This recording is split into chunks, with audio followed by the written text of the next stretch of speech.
Oh Lord, I got a prickling on the back of my neck.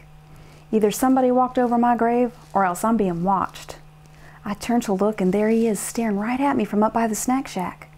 Some kind of crazy, zingy feeling goes shooting right on up my chest. I should have brung my inhaler. All of a sudden, my breathing is clunky.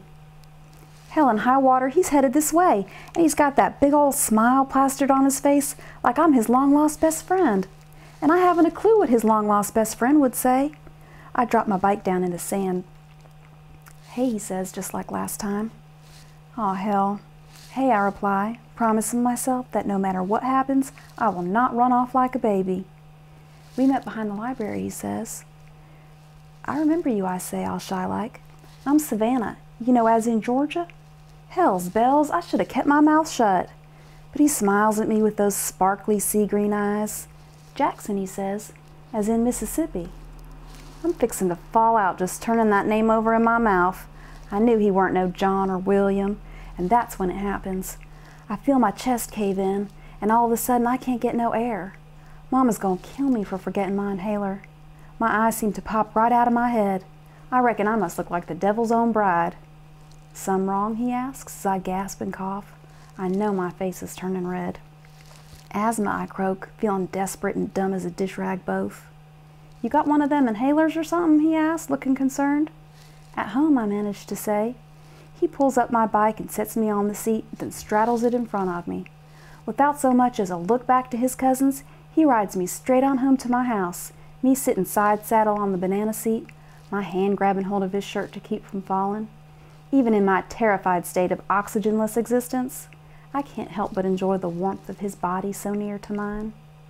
I guess it's a good thing he drove by with his cousins earlier, 'cause I ain't exactly in a state to give directions. He follows me inside, and I take a couple hits off my inhaler. Sorry about that. It don't happen too often, I lie, feeling like God's own fool. Ain't your fault, he says. Now, ain't that a gentleman? Nah, my daddy's more like, slips out of my mouth before I can stop it. How you reckon, he asks. Blushing, I wave off his question. Sorry you had to carry me home. Thank you. It suddenly dawns on me how much trouble I'll be in if Mama comes back and finds me there with a guy all by myself. I ain't technically allowed to have boys over unsupervised. He seems to catch my brainwave because he says, I guess I best be going. But I so do not want him to leave. I could give you a ride back down, I offer, grinning ear to ear. I owe you one. He laughs. It's a magical sound, richer than I would have imagined.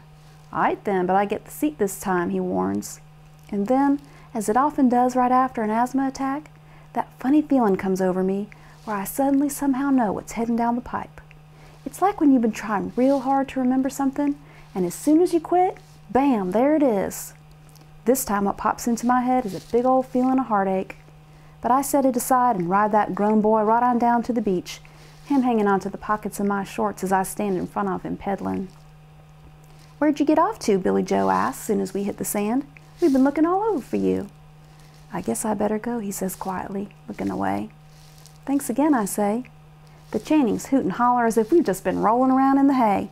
And before Jackson and I can exchange so much as one more word, they haul him off, and I'm left there feeling as disappointed as a raccoon after the trash truck comes.